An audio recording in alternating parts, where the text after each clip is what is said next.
My mom was dead, and the man sitting next to me, my father, had just ripped away the last thread connecting me to her, revealing a truth so brutal, so utterly betraying that I could barely breathe. "Why did you hide this from me for so long?" I choked out, my voice raw, shaking with a fury I'd never known, staring at him as if he were a stranger. My dad sat in the driver's seat, silent, his hands gripping the steering wheel so tightly his knuckles were bone white.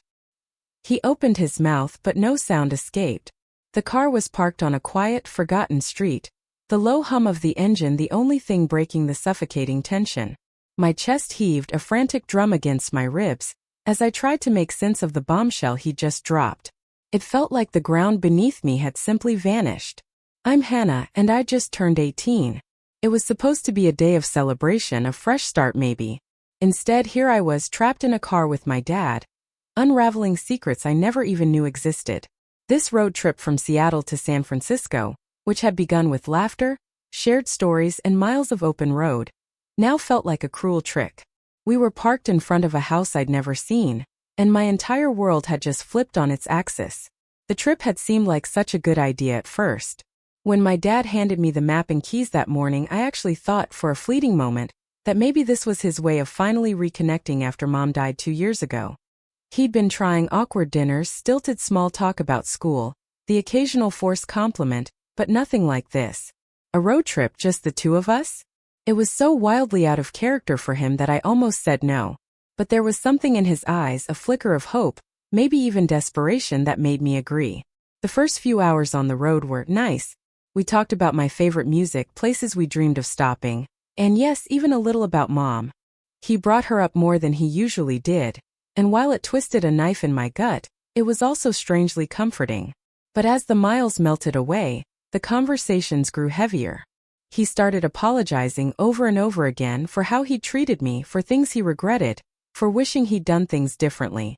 At first, I dismissed it as his grief, still raw and unyielding. But the closer we got to San Francisco, the more unsettled I felt. Something was coming. I could feel it in my bones. Our first night, we stopped at a small, dingy roadside motel.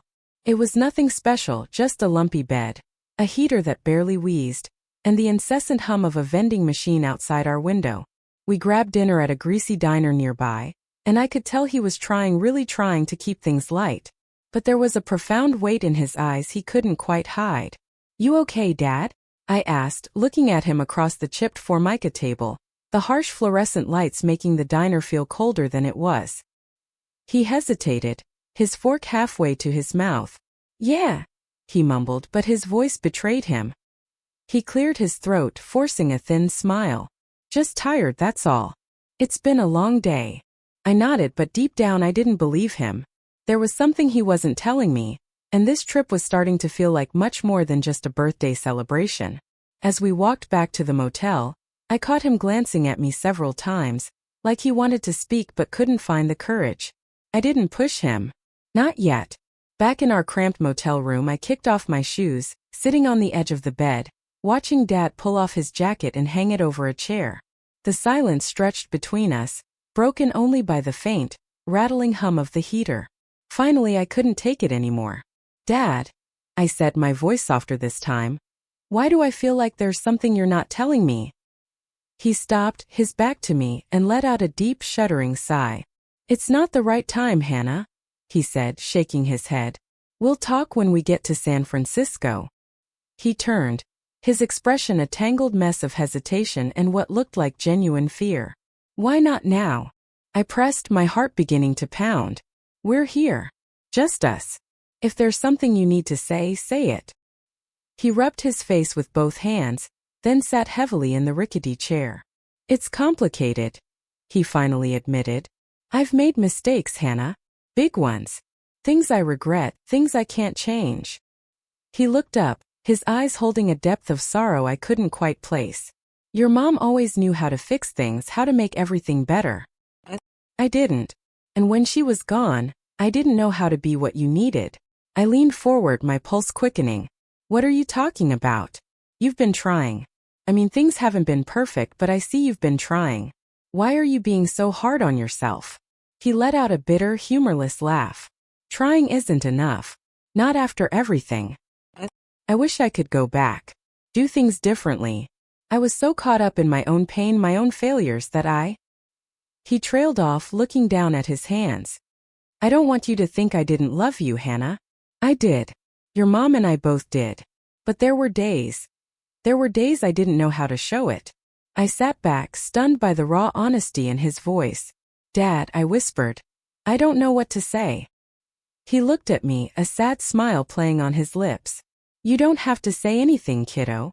Just know that everything I've done on this trip, everything I'm going to tell you, is because I want to make things right. That night, as the room grew quiet and my dad's steady breathing signaled he'd fallen asleep, I lay wide awake, staring at the cracked ceiling.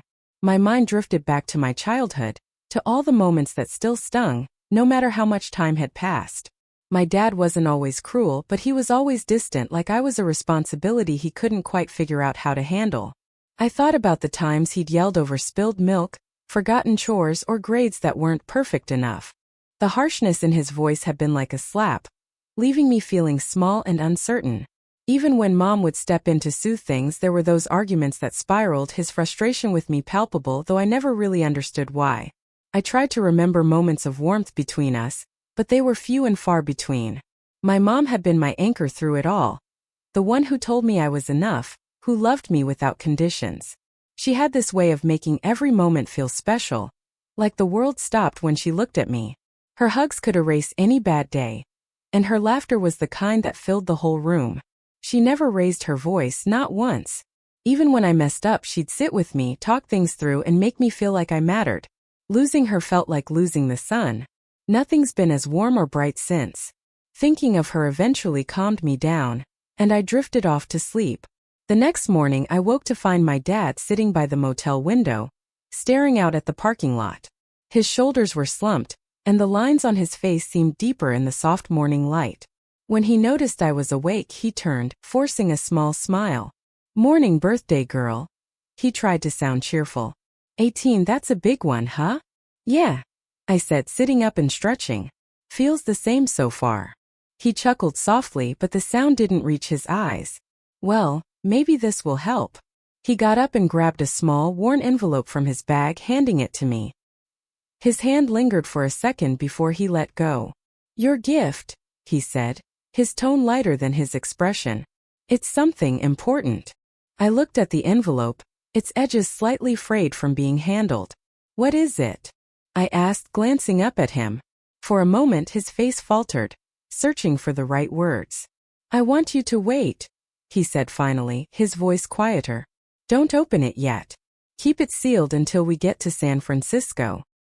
He smiled again, but it was shaky, as though he was trying to hold something immense back. Promise me, Hannah. I nodded, tucking the envelope carefully into my bag. Okay, I promise. He exhaled, the tension in his shoulders easing just a little. Good, he said, standing up straighter and forcing a brighter tone. Now let's hit the road. Birthday breakfast is on me. But even as he tried to sound upbeat, I could still see the weight he was carrying. Whatever was in that envelope, it wasn't just a birthday surprise. It was something more. And if you're finding yourself hooked by this unraveling mess, and believe me, it only gets more complicated, consider hitting that subscribe button. You won't want to miss what comes next, or the other wild tales I'll be sharing. We checked out of the motel and headed to a small diner down the road. My dad ordered pancakes for me, stacking them high with whipped cream and a single candle stuck right in the middle. Can't have a birthday without cake, he said with a grin, but his voice wavered just enough for me to notice. I smiled back, trying to match his energy, even though the envelope in my bag felt heavier with every passing minute. The drive that day was quieter than before, the air between us thick with unspoken words. My dad made an effort to keep things light, pointing out random landmarks and playing a mix of oldies on the radio, but I could tell his heart wasn't in it. Every now and then I'd catch him glancing at me, his jaw tightening like he was gearing up to say something but couldn't. The closer we got to San Francisco, the more I felt the weight of something hanging over us, something he wasn't ready to share. By late afternoon, the city finally came into view, its skyline outlined against the fading sun. My dad fell silent as we crossed the bridge, the usual hum of his chatter replaced by a deep, almost brooding quiet. I watched him out of the corner of my eye, his grip on the steering wheel tightening as the car weaved through traffic. "We're almost there," he said finally, his voice low. "We'll check into the hotel first." When we pulled into the lot of a modest hotel on the outskirts of the city, he parked and just sat there for a moment, staring straight ahead. "You all right, Dad?" I asked, my voice tentative. He nodded quickly, but his eyes told a different story. "Just tired," he muttered, then got out of the car before I could say anything else, grabbing his bag and heading inside. I followed, my heart pounding with the growing sense that whatever he had to say, it was going to change everything. Inside the hotel room, my dad dropped his bag by the door and glanced at his watch. "Get your things settled," he said, his voice lighter than it had been all day. "There's a place I want to take you tonight." I looked at him curiously as I set my bag on the bed. "A place? What kind of place?" He smiled faintly, avoiding my gaze. "Just somewhere special. Trust me, you'll like it." His tone was calm, but I could hear an edge of nervousness. Still, I wanted to believe it was something good. Maybe this was his way of celebrating my birthday after such a strange day. "Okay," I said, shrugging. "Let me freshen up first." As I washed up, I wondered what he had planned. A nice dinner, maybe a surprise spot my mom used to talk about. The thought made me smile briefly. For a moment, I let myself feel excited, like maybe tonight would be the good memory I'd been hoping for. After I got ready, we headed out into the city. The streets were alive with energy, neon signs flickering against the dusk, the hum of conversations and traffic filling the air. My dad was quiet as he drove, navigating through unfamiliar roads with a focused expression. "So," I said, trying to lighten the mood, "are you going to tell me where we're going, or is this part of the surprise?" He glanced at me briefly, a faint smile tugging at the corner of his mouth. "It's a surprise," he said, his tone softer than usual. "Just sit back and enjoy the ride." I leaned against the window, watching the city blur past us. For a moment, I let myself believe this was a good thing, that he'd planned something truly special for me. A restaurant, a landmark, maybe even a memory tied to my mom. But as the streets grew quieter and the buildings less polished, I started to feel that familiar knot of unease creeping back in. We eventually turned onto a narrow, dimly lit street lined with small, worn-down houses. My dad slowed the car, his eyes scanning the numbers on the faded mailboxes. "Here we are," he said softly, pulling over in front of a modest, weathered home with chipped paint and a sagging porch. The engine quieted as he turned it off, and for a moment, the silence in the car was deafening. I frowned, glancing around. "This is it?" asked, my voice tinged with confusion. "What are we doing here?" I had been expecting a restaurant, a park, something joyful to mark the day, not this. My dad didn't answer right away. He just stared at the house, his fingers gripping the steering wheel tightly again. "I need to tell you something, Hannah," he said finally, his voice trembling. "And it's not going to be easy." My chest tightened as I looked back at him. "What is it, Dad?" I asked cautiously. "You're scaring me." He let out a shaky breath, finally releasing his white-knuckled grip on the steering wheel. "Hannah," he began, his voice low and unsteady, "there's something I've been holding on to for a long time. Something I should have told you before now."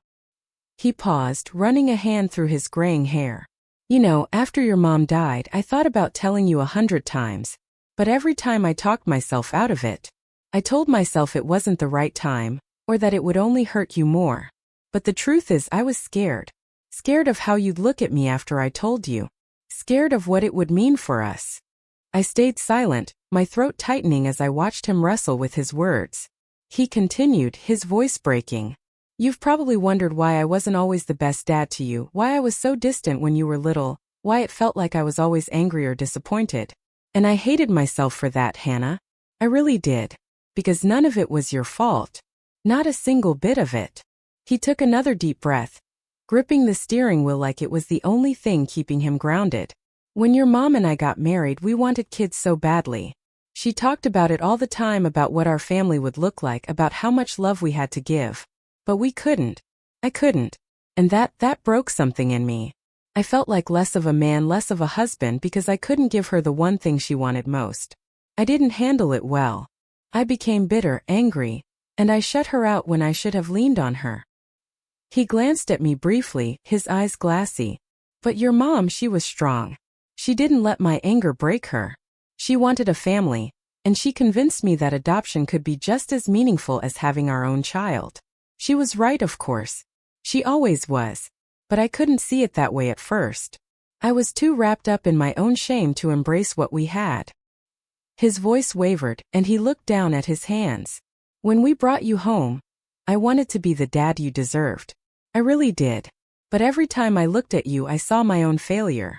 I saw everything I couldn't give your mom. And instead of facing that, instead of working through it, I took it out on you. I put distance between us because I thought it would protect you from me. But all it did was hurt you. And I hate myself for that. Tears were streaming down my face now, but I didn't say anything.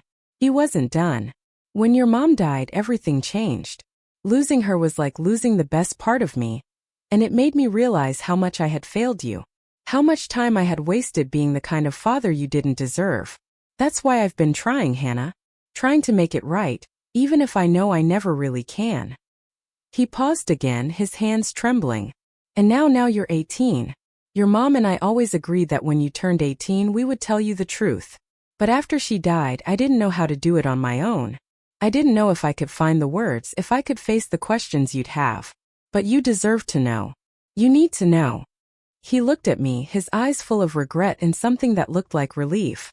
Hannah, you're adopted. We adopted you when you were a baby. Your mom and I wanted you to know, but we wanted to wait until you were old enough to understand. And now here we are. I sat there frozen, the words echoing in my head. Adopted. It was as if the world had tilted on its axis, and I was left trying to find my balance. I opened my mouth to speak, but no words came out. My dad didn't move, his hands still trembling as they rested on the wheel. Hannah, he said softly, his voice breaking the silence. I know this is a lot. I know it's not fair to drop this on you like this, but I couldn't keep it from you anymore. The car felt suffocating, the air thick with everything he just said. I couldn't look at him. I couldn't do anything but stare at the house in front of us. The chipped paint, the overgrown lawn, it all blurred through my tears. Why? I finally managed to choke out. Why would you wait so long to tell me? And now my mom's gone and I can't even ask her. I can't even talk to her about it. My voice cracked, and I felt my chest heaving with the weight of it all.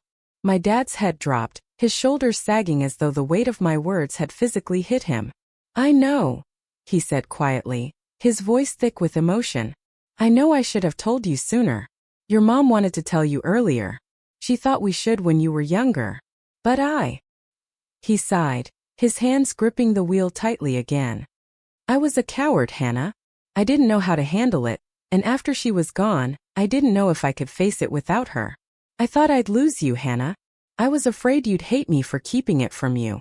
I turned to him, my voice trembling with anger and sadness. And this house? What is this? Why are we here? He swallowed hard, his eyes fixed on the dashboard. This is where your biological mother lives, he said, his words slow and deliberate. We thought you might want to know where you came from, who she is. But that decision is yours to make. I'll support whatever you decide. And before I could say anything, my dad nodded toward the glove compartment. Get the envelope, he said quietly, his voice steadier now, but still laced with emotion. I hesitated, but reached over and opened the compartment. There it was, sitting where I had placed it that morning, now carrying a weight I hadn't understood until this moment. Open it, he said again, his eyes fixed straight ahead, avoiding mine. Slowly, I slid my finger under the flap and pulled out a single folded piece of paper. My heart pounded as I unfolded it, my breath catching in my throat when I saw what it was, my birth certificate. My original birth certificate. The name under Mother wasn't my mom's. It was a name I didn't recognize, written in bold, unyielding ink. I stared at it, the words swimming on the page. What is this? I asked, my voice barely a whisper. My dad exhaled deeply, finally turning to look at me. His eyes filled with a mix of sorrow and guilt. It's the truth, Hannah, he said quietly. It's where your story began. I couldn't take my eyes off the certificate, my fingers tracing the unfamiliar name under Mother. As a lump formed in my throat, everything felt surreal, like I was watching someone else's life unfold. This can't be real, I said. My voice shaky. Why didn't you tell me before? Why did you and Mom keep this from me? My dad's shoulders slumped, and he let out a long, ragged sigh. We thought we were doing what was best, he said, his voice heavy. Your mom and I wanted to wait until you were old enough to understand. But time kept slipping away and then she was gone, and I didn't know how to tell you on my own. I thought I'd lose you, Hannah. I was afraid you'd hate me for keeping it from you. As I sat there trying to process the words on the birth certificate, something caught my eye. There was movement inside the house. A shadow passed behind the curtains of the front window, and for a moment, I thought I saw someone glance out. My breath hitched and I instinctively clutched the paper tighter, like it might anchor me in the whirlwind of emotions. Is that? I began, my voice barely above a whisper, as I turned to my dad. He nodded slowly, his gaze fixed on the house. That's her, he said quietly. Your biological mother. His words hung in the air, thick and heavy, as I turned back toward the house, my mind racing. 1,000 questions flooded my head, but I couldn't form a single one aloud. I couldn't tear my eyes away from the house.